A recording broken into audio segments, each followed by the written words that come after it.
Salutations curieux. Entre 1880 et 2015, énormément de pays sont devenus indépendants. Parmi les plus récents, nous pouvons citer par exemple le Kosovo ou citer l'année 1960 en Afrique, qui a permis à plus de 17 pays différents de devenir indépendants, parmi eux le Togo, le Cameroun ou encore le Burkina Faso. Mais qu'est-ce qui permet à un pays de devenir indépendant? Pour devenir indépendant, un pays doit réunir plusieurs conditions. Numéro 1, il doit délimiter son territoire, c'est-à-dire définir clairement combien de kilomètres mais aussi de territoires lui appartiennent. Numéro 2, il doit définir une langue qui lui est propre, le français, l'anglais ou encore une langue propre à celui-ci. Des symboles nationaux qui lui permettront de donner une image de lui, un drapeau, une hymne, une devise, etc. Numéro 3, il doit porter la connaissance de sa création à la communauté internationale.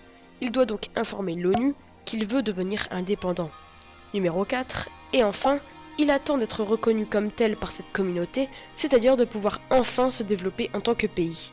Dans l'histoire, différents types de pays sont devenus indépendants. Numéro 1. Après une colonisation, si le colonisateur est d'accord, peut devenir indépendant. Sauf s'il a pour monnaie le franc CFA, mais bon, c'est pas le sujet. C'est le cas des pays colonisés par la France, devenus ensuite indépendants, comme par exemple les pays du Maghreb comme le Maroc, la Tunisie ou l'Algérie. Numéro 2. Une région qui, mécontente du système de son pays, décide de devenir indépendante, peut-être à cause d'un événement particulier. Et là, ça peut être plus violent, étant donné qu'un pays puissant ne montre pas une bonne image de lui s'il se laisse diviser par une seule région.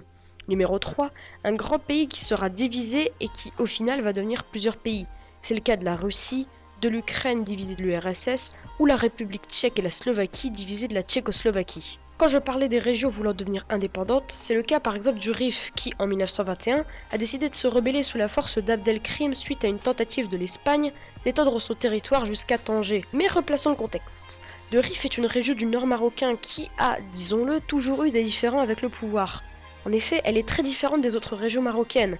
Autre langue, autre drapeau, autre culture, ce qui n'a pas beaucoup plu au roi de l'époque, et la région, elle, est occupée par l'Espagne. Donc, en 1921, le commandant Abdelkrim Al-Kham Al-Khattabi et ses troupes rifènes écrasent l'armée coloniale espagnole à la bataille d'Anoual au nord du Maroc. 14 000 soldats espagnols meurent, 1000 sont faits prisonniers, et des milliers d'armes passent entre les mains de la résistance anticoloniale. La politique de recrutement d'Abdelkrim à l'époque est simple. Tu as le choix ou tu n'y vas pas. Et si tu y vas, tu y vas jusqu'à la mort. En plus, certains combattants n'étaient pas entraînés. Certains n'ont jamais utilisé d'armes de leur vie, mais ils progressent avec une détermination qui choquera les Espagnols. Les combattants rifs se mettant dans des sortes de tranchées et s'attachaient avec un peu d'eau et un fruit sec en tirant sur les ennemis comme ils le pouvaient pendant des jours et des jours. Et comme le Vietnam nous l'a bien appris, une armée, aussi bien entraînée et aussi bien équipée soit-elle, ne peut rien faire contre des gens qui connaissent parfaitement leur terrain. Cette victoire d'un chef militaire et politique marocain face à une armée européenne coloniale supérieure techniquement obtient un retentissement international. En Europe, cela est vécu comme un affront opéré par les indigènes souhaitant mettre à mal la civilisation occidentale. Tandis que le Parti communiste français, lui, célèbre cette victoire contre l'impérialisme. Abdelkrim d'ailleurs fait la une du Times au Royaume-Uni. Le monde musulman, lui, voit dans ce personnage le symbole de la lutte contre la mainmise coloniale. Abdelkrim refait naître l'espoir d'une libération après la défaite de l'Empire ottoman durant la Première Guerre mondiale.